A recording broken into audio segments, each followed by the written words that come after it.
Hello, my name is Robyn and I would like to tell you about my time on the Trans-Siberian Railway in 2015.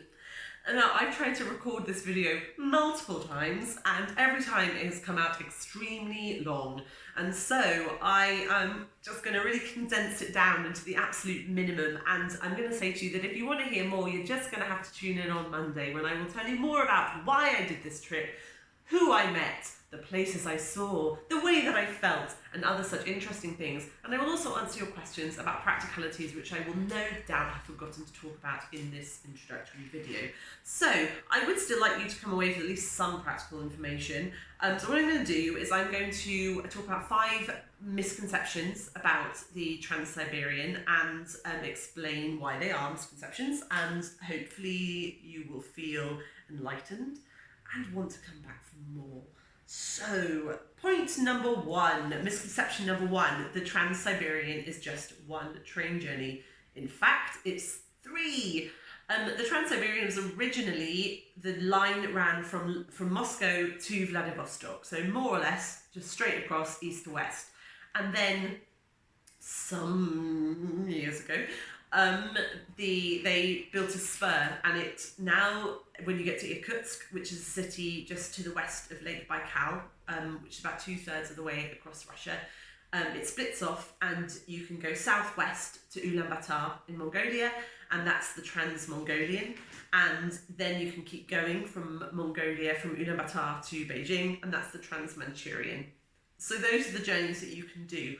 Now, originally the Trans-Siberian, the Trans-Russian to Vladivostok was the longest journey, and now the Trans-Manchurian is the longest one, and a lot of people, more people, take the Trans-Mongolian and the Trans-Manchurian because the scenery is that much better, and it is. The scenery from, once you've got past Lake Baikal, you get one extra bit to Ulan-Ude, which is stunning because you go around the edge of Lake Baikal.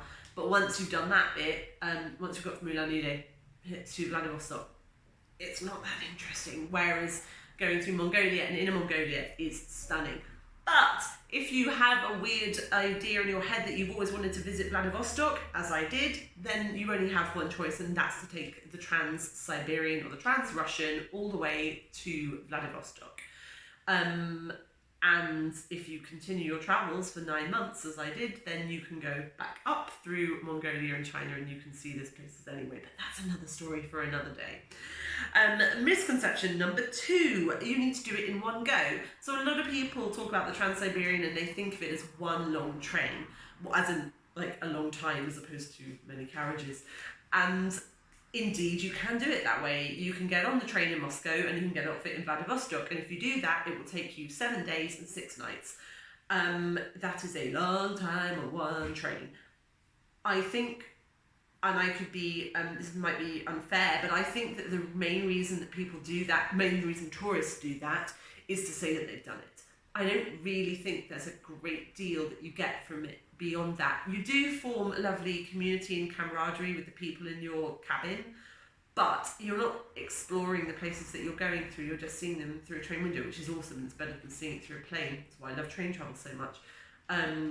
But I think you need to get off and explore and see where you are and see how the world is changing as you travel through it. That's my travelling philosophy, and everyone's is different. There's no right or wrong answer. So you can do it in one go, but you don't have to. You can get off. So, which leads us on to point number 3, which is the idea that it's a hop-on, hop-off service. Now, I thought this when I was first booking. I kind of figured you'd just buy a ticket to Vladivostok and then just get on and get off as I saw, as I saw fit. Like, oh, that city looks nice, let's just pop there for a few hours. Sadly, it is not like that. You need to book your tickets in advance. They are hard to buy because it's difficult to do it anyway. It's fairly tricky, and also because it gets booked up very quickly. So you need to do it in advance. So you need to know where you're going. You need to have done your research and get it together. It's not a hop-on, hop-off service. Sadly, more's the pity. Point number 4 is that it is expensive. Now, this is kind of going on to actually what I just touched on there about the ease of buying tickets. It doesn't have to be expensive, and it doesn't have to be that difficult. Obviously, the more you pay, the simpler it will be, but there is a happy medium. The most expensive way of doing it, you can just go with a tour operator, a travel agency even, and they will do everything. They'll book the tickets, they'll book the hotels, and you just give them the money, and they'll tell you what you're doing. They'll also tell you where you're going. They're not really going to give you much of an option, like they never do. The cheapest way, but with the is to go with the national rail operator, so like the national rail equivalent, and do it yourself. If you do that, you need to know Russian, really. You need to understand what it is you're looking for. You need to know in advance. It's hard to use the system and find it, and they don't really give you the options. Option number 3, which is the one I went for, is by far the best, I believe, and that's to use a tour operator but do it yourself. And the one I used was Real Russia. Now they offer fully fledged tours. You can pay them money and they'll do it all for you, but they also have a really fantastic booking system on their website. And what you do is, hopefully a screenshot will come up at this point, you say where you're leaving from, Moscow, where you're going to, Vladivostock or Beijing or wherever, and then it gives you a list of all of the cities that it stops at en route, and you just tick the ones that you want, and you and it gives you information at the side how long it is from the previous stop, what time zone you're in, and once you've clicked it and you go through to the next stage and you say how long you want to stay in that city for, 0 nights, 1 night, 2 night, whatever, it'll give you an option of the trains that are available for you, and it gives you all of them so that you can get from Moscow on this date to Vladivostok on that date, the options in between, and you can shift the number of nights around. It won't let you stay for more nights than you have with your end date, if that makes sense. It's really user-friendly website. When the trains come up, you'll have different options. You do have to do your own work. It's not done for you. You have to cross-reference. So some of the trains that will come up between, say, Yekaterinburg and Krasnoyarsk, one might have first class and one might have a dining class, and one's going to get there faster, but it's going to be more expensive, and that kind of thing. And you choose it from there. So once you've done your cross-referencing and you've chosen those trains, you book it that way. You book it through the website. You pay them. You pay a premium to use their website, but it is a fraction the cost of what you would be paying to get the whole thing done for you. So and they also do an extra thing, which is that they send you the tickets. When I did it, you needed to have them printed out and they had a barcode on them. I don't know now if that's still the case. You might just be able to display it on your phone. But they also sent an itinerary in English, which was a godsend because the tickets are in Russian and they use Moscow time. And the itinerary is in English and it has it in local time, which is far more helpful to have both of those things. Price-wise, when I went there, I was very fortunate because it was 5 years ago, 2015, and the pound was really strong. I'm sure you'll remember those days. It didn't exist. And the ruble was really weak, and so it was incredibly favourable for us booking our tickets at that time. It's not going to be that case now, I don't think. But in that situation, to go second class, it cost us about £300 each for all of the tickets from Moscow to Vladivostok. And then we paid them, there was a percentage charge, and in my head I think it was sort of roughly around £50, so I don't know if it was like a percentage, it was maybe more like 60, like 10%, or if it was a flat rate that we paid on top of it, I'm not sure. But that's the kind of price that you're looking at. In comparison, I remember seeing magazines at my parents' house that were advertising the Trans-Siberian, and with all the hotels and all the trains booked, it was about £3,000. So it was literally 10% of the price. That's the difference that you're looking at if you do it yourself, if you put the work in, if you do the effort.